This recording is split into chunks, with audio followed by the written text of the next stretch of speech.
Look, when I took over Secretary of State, I'll refer you back to the hearings we had in the Senate in January about the role I hope to play. And I believe very strongly this president was elected. One of the reasons why he was elected, very specific things, but one of the reasons why President Trump was elected is sort of an understanding among the American people that our foreign policy was in need of a complete recalibration. A recalibration because the world had dramatically changed. Many of the institutions, policies, assumptions that our foreign policy was operating under were built upon a world that no longer existed.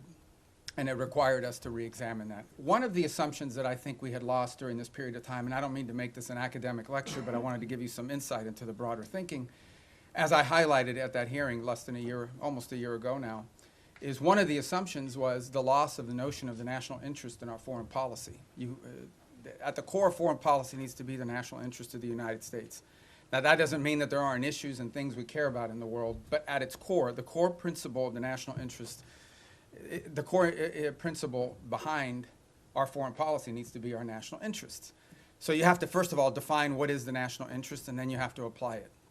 We defined it as we are in favor of foreign policies that make America safer or stronger or more prosperous, hopefully all three, but at least one of those three.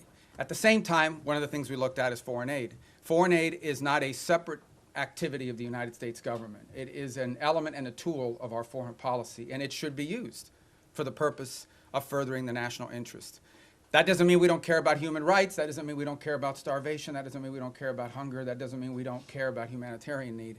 What it does mean, however, is that even foreign aid, which is not charity, it is an act of the U.S. taxpayer. Now, American charities are free to give their money to whoever they want, as long as it's not a sanctioned entity.